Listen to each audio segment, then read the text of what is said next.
Bonjour à toutes et à tous et bienvenue dans ce nouvel épisode d'analyse. Aujourd'hui, on s'intéresse à la finale de l'Euroleague entre l'Anadolu Efes et le Real Madrid, un match qui nous a offert beaucoup de suspense et également beaucoup d'intensité. On va le voir et on va directement s'intéresser aux clés du match.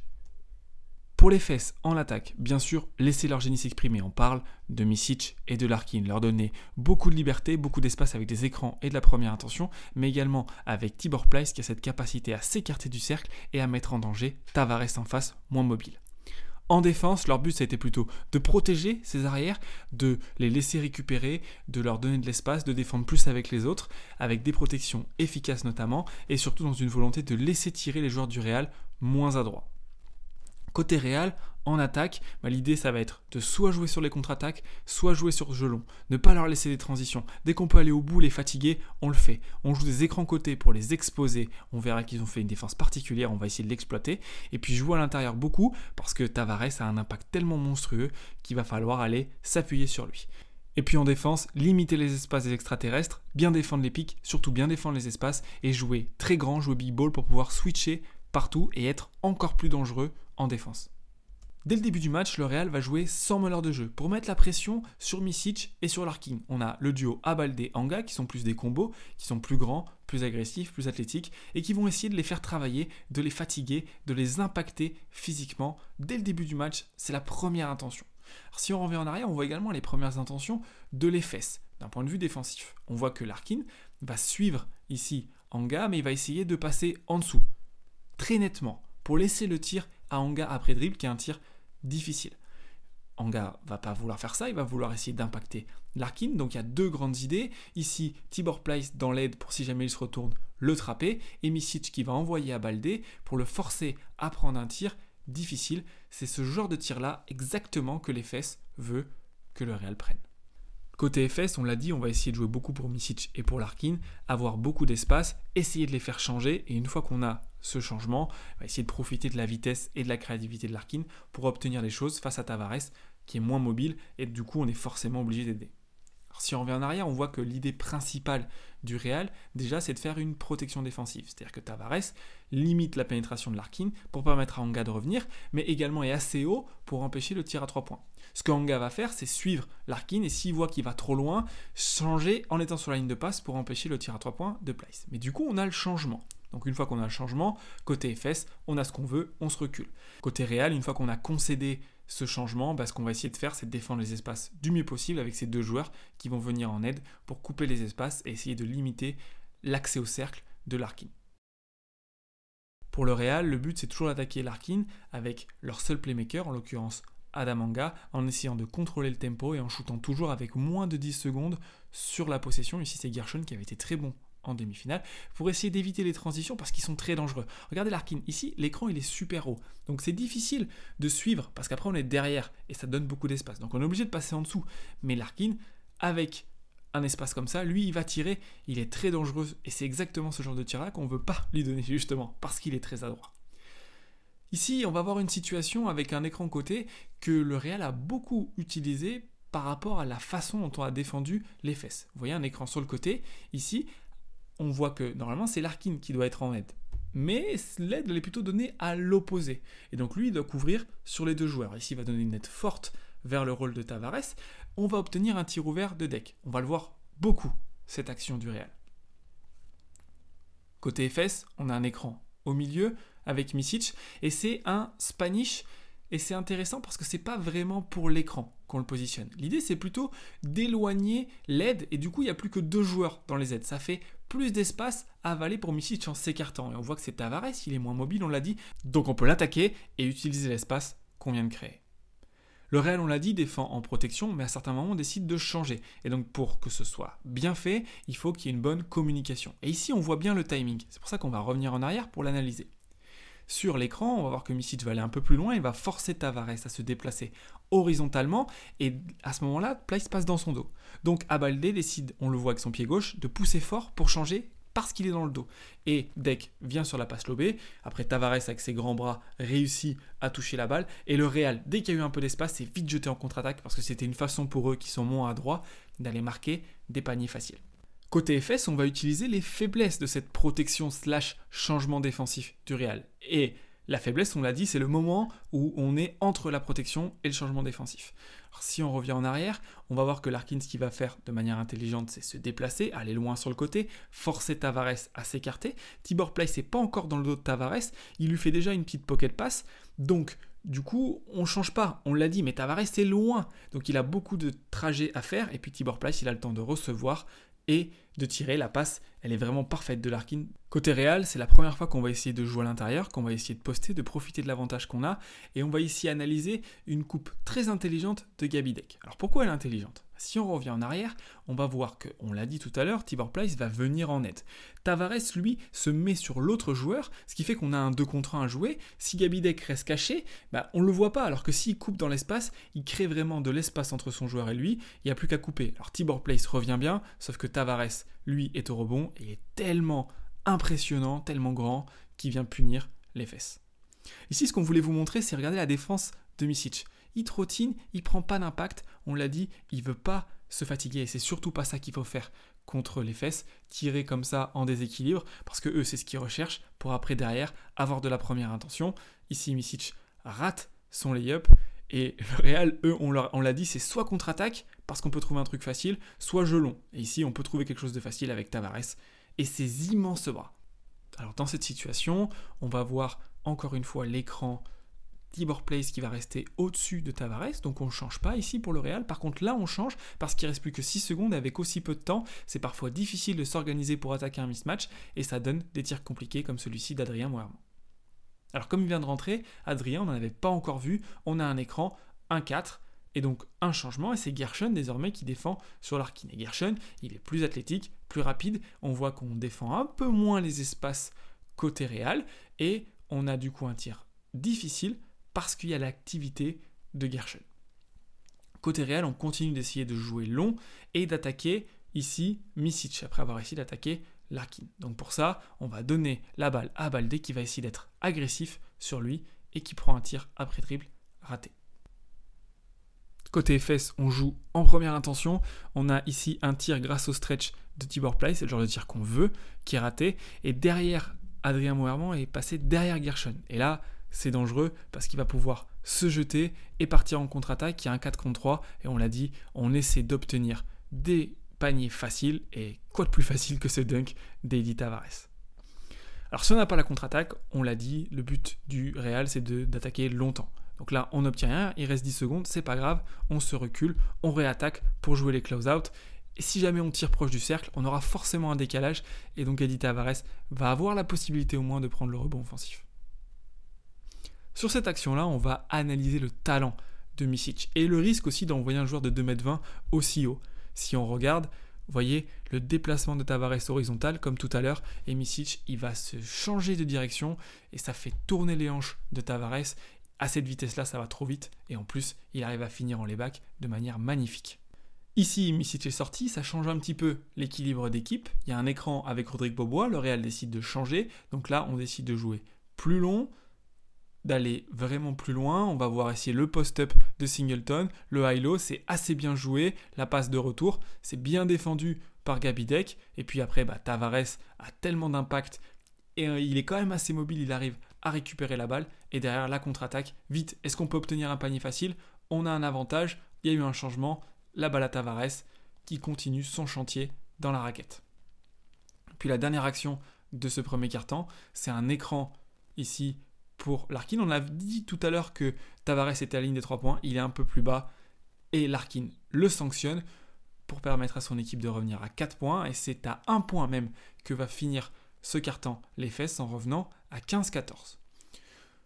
Les fesses va commencer le deuxième quart-temps en faisant s'asseoir Larkin, en le remplaçant par Micic et côté Real, on a Vincent Poirier qui a remplacé Edi Tavares et qui lui switch partout assez vite parce qu'il est plus mobile que Tavares. Du coup, qu'est-ce qu'on va faire ? Plutôt que d'essayer d'aller chercher Larkin pour qu'il puisse attaquer le mismatch, on va aller chercher le post-up directement avec Tibor Pleiss face à Sergio Llull qui est obligé de commettre la faute ici.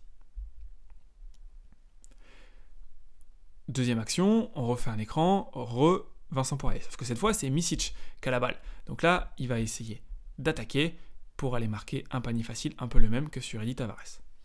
Alors si on revient en arrière, on va voir que la défense des espaces, elle n'est pas très bien faite, notamment de la part de Gabidek, qui le fait à moitié, il fait semblant avec sa main, il ne s'est pas déplacé pour venir gêner, l'espace est trop grand et face à des joueurs de cette qualité-là, c'est pas possible de leur donner tant d'espace.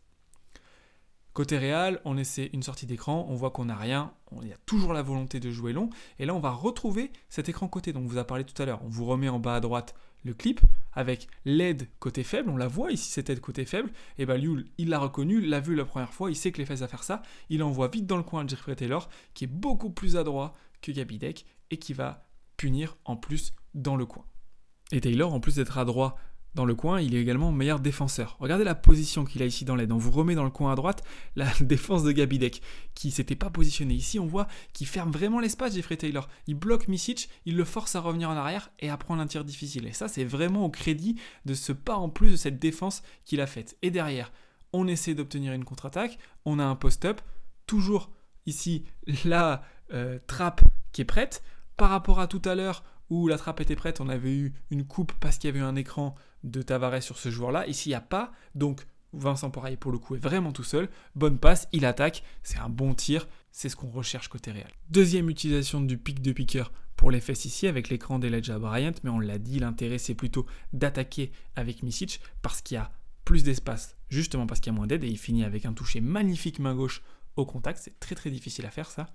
Et puis, côté Real, on continue d'essayer de jouer long et puis de profiter de l'absence de défense de Micic, de le faire travailler. Sur cet écran-là, le side pick, on a déjà beaucoup vu. Plutôt que d'envoyer la balle dans le coin, on va essayer d'attaquer à l'opposé du grand, faire un snake et aller se mettre dans le petit espace ici où il n'y a personne, forcer Bobois à revenir et avoir un petit tir proche du cercle.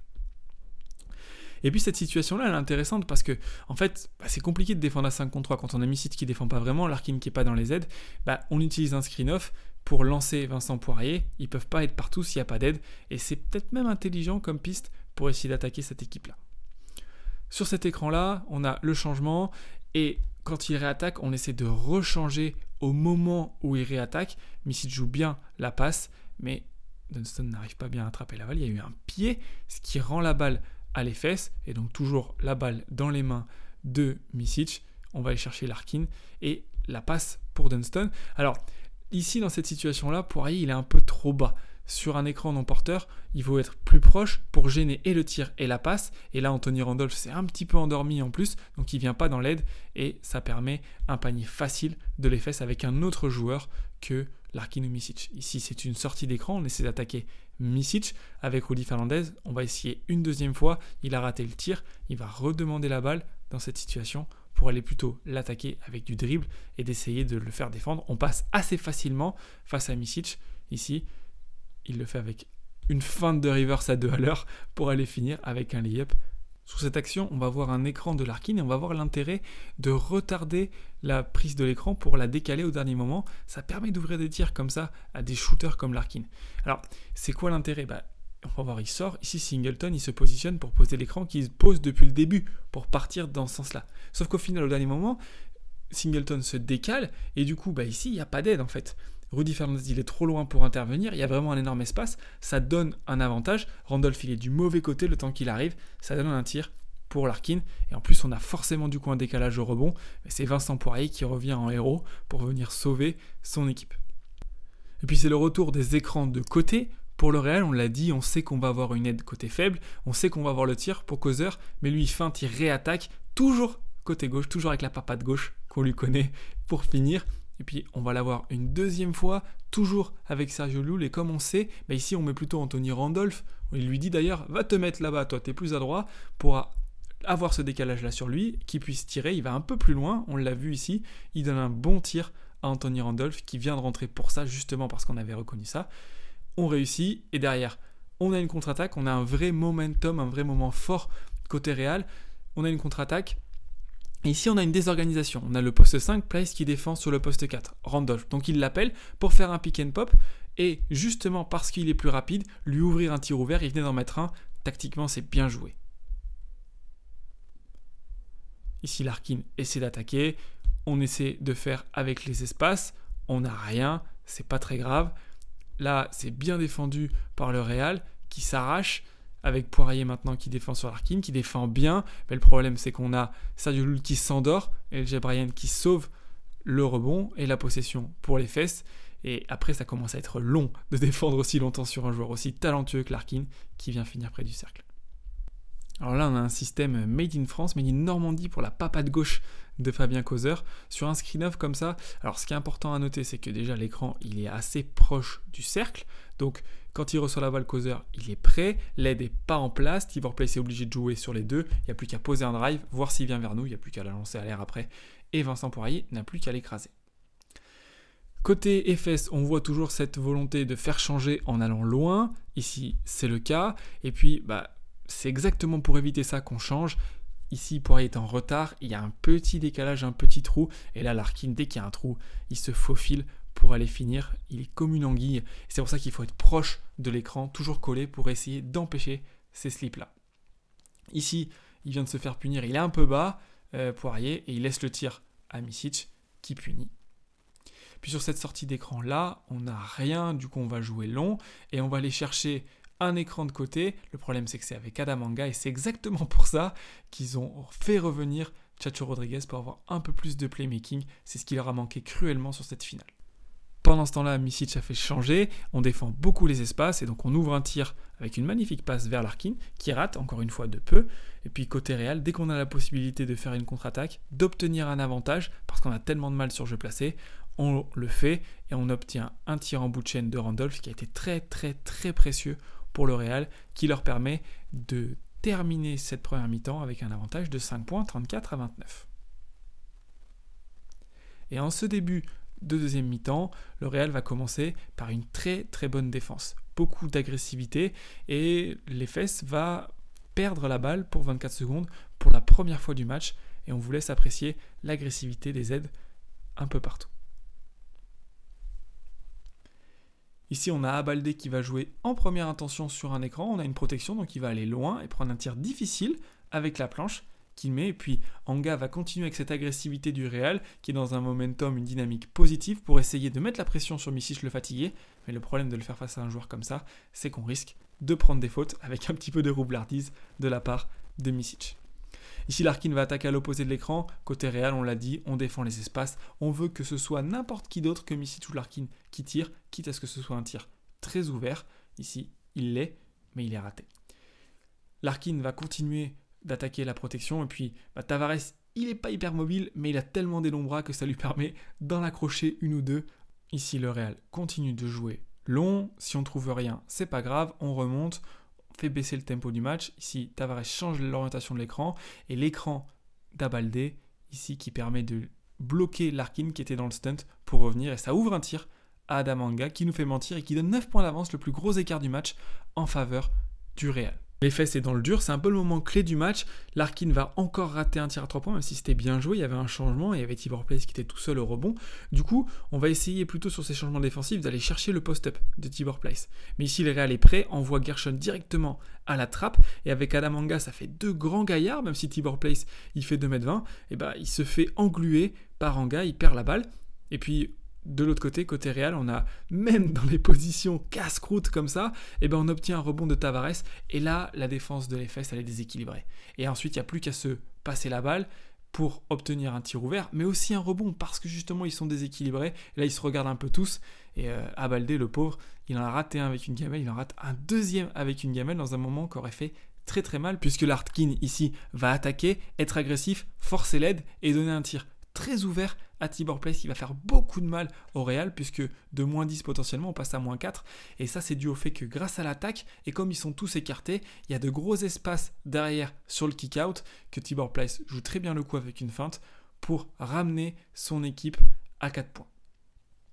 Et le Real va faire des petites erreurs, ça va commencer un petit peu avec notamment cette faute toute bête de Gabidek alors qu'il y a 4 fautes d'équipe, ça donne 2 points gratuits à l'Efes qui était dans le dur et qui juste comme ça est revenu dans le match. Les mouches ont changé d'âne, c'est un petit peu plus déséquilibré, désorganisé côté Real, même si ici Poirier attire super bien l'aide pour faire une passe à Gershon. Micic avec ses deux lancers francs, ça l'a remis un petit peu dans le coup, et puis va pouvoir ici attaquer Vincent Poirier sur le switch et aller finir très très facilement. Alors pourquoi aussi facilement? Simplement parce que Rudy ne peut pas trop être dans l'espace puisqu'il y a Shane Larkin qui est si dangereux et Gabi Deck, il a Tibor Place. Donc si jamais il vient de donner une aide trop forte, il n'y a plus qu'à envoyer le alley-oop. Puis on va terminer ce troisième quart-temps avec une magnifique attaque, la fin du balayeur de Shane Larkin, fin d'attaque, je retourne à 3 points, non, je reviens au cercle et qui rate presque le plus facile. En ce début de quatrième quart-temps, on commence à voir un petit peu la fatigue, donc plus d'erreurs défensives et surtout le talent des joueurs. Ici, Micic met un énorme triple pour faire repasser son équipe devant. Et puis on l'a dit, la fatigue, ça fait générer des erreurs. Ici, regardez où est Gabi Deck. On a dit protection à 3 points. Regardez l'espace qu'il lui donne. Il vient d'en mettre un. En plus, là, il était à 2 doigts de retourner couper les citrons. Il s'en sort bien que Micic fasse un énorme airball. Mais Gabi Deck se ressaisit. Ici, la protection, il l'a fait bien. Sur l'écran après, il va passer au-dessus. Il va laisser un tir difficile à Micic. Mais c'est Fabien Kozer qui s'endort ici, qui va au rebond plutôt que de faire un box-out. Ça donne un deuxième chance à l'EFES qui punit avec Tibor Place, qui était monstrueux dans cette finale. Ça va d'ailleurs coûter sa place à Fabien Kozer sur le terrain. Et puis sur cette action-là, alors que le Real est dans le dur, c'est super Vincent Poirier. On va revenir en arrière parce que cette action-là, elle est vraiment d'une énorme classe. Il est en retard, Place est dans son dos. La passe de Micic, en plus, elle est dans le bon timing, il n'y a pas d'aide. Il se retourne vite pour aller mettre sa grosse papate et bloquer le tir et donner de la vie au Real parce que non seulement c'est un contre, mais en plus ça veut dire que c'est une contre-attaque. Il arrive lancé tel un avion et il va récupérer 2 lancers. Ici, Poirier va rechanger, switcher. Alors parfois, ça va gêner le drive et le lay-up de Micic. Très bonne aide de Rudy, mais ça déséquilibre le rebond. Et Tibor Place, qui est vraiment partout dans ce quatrième quart-temps, vient remettre le couvercle.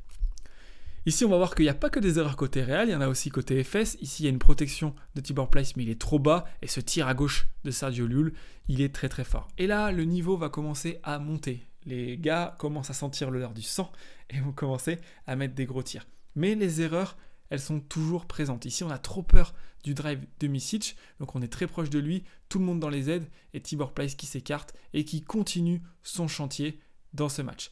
Encore une fois, on a trop peur du drive, les aides elles sont énormes, trop données. Et regardez, Rudy il est trop haut, et comme on l'a dit tout à l'heure, vous vous rappelez de Gabi Deck qui n'avait pas trop donné d'aide. Ici, Rudy, il la donne, mais il n'y a plus qu'à faire un alley-oop pour Place, encore lui. Ici, côté Real, ça faisait longtemps qu'on n'avait pas vu une aide côté faible sur un side pick, donc on la montre. Et en l'occurrence, elle est énorme parce que le Real est en difficulté. Gabi Deck met un tir très difficile pour ramener son équipe dans le coup. Toujours, regardez, Micic, il est trop bas. Et en plus, la remontée intelligente de Gabi Deck pour se mettre dans son spot à lui, qu'il apprécie, et il ramène son équipe à égalité. On l'a dit par contre, Micic, il sent l'odeur du sang, c'est ça la qualité des grands joueurs. Et encore une petite erreur, Tavares, il est trop bas, il recule trop, il donne de l'espace. Ce tir-là, c'est celui-là qu'on veut empêcher à Micic. Il le prend et il le met et il fait mal. À chaque fois qu'il y a une erreur, ils punissent. C'est ça les grandes équipes. Côté Real, du coup, on est patient, on essaie de jouer long. Et l'avantage, c'est que comme ils ont mis 1 ou 2, 3 points, du coup, le drop de Place, il est un peu plus haut par rapport à ce qu'on a dit tout à l'heure où il était trop bas. Mais ça génère des espaces derrière. Si on revient en arrière, regardez Llull encore une fois qui va venir écarter, on l'a dit plusieurs fois dans cette vidéo, pour générer encore plus l'espace, forcer Place à se décaler. Le trou il est énorme au milieu et puis avec les bras de Tavares, il n'y a plus qu'à la lancer en l'air, c'est sûr que c'est lui qui va l'attraper et il provoque la faute. On l'a vu, il y a eu des erreurs de la part du Real, des choses faciles qui ont permis à l'EFES de se remettre alors qu'ils avaient la tête sous l'eau, mais il y a des petits détails aussi côté EFES qui ont permis de gagner. Et ce petit détail, vous l'avez peut-être pas vu, c'est pour ça qu'on va rembobiner. Regardez bien la position de Chris Singleton sur le drive, sur le switch. Il va faire une chose très importante, bloquer Adamanga pour poser un écran, laisser le drive de Micic, mais également augmenter la distance du stunt pour Shane Larkin. Ça ouvre un tir, mais en plus du coup il est tout seul au rebond, notre ami Singleton. Et il donne une deuxième possession à l'EFES, simplement parce qu'il s'est bien positionné plutôt que d'être passif. Et derrière, Micic, il drive, et encore une fois, Tibor Place, le MVP de ce quatrième quart-temps, vient remettre le couvercle. Et Micic, qu'on a critiqué pour sa défense, ici va faire quelque chose de très intéressant. L'EFES est plus agressif, donc il se jette. Micic, il est entre les deux. Il le sait que le Real cherche un 3 points. Donc il va se jeter sur l'épaule gauche de Gershon pour limiter cette passe et pour éviter qu'Anga soit tout seul. Regardez bien, il se jette et il se met sur l'épaule. Et il le pousse pour l'empêcher de faire une passe facile. Donc le temps qu'il se retourne, ça laisse le temps à Dunston de revenir pour le contre.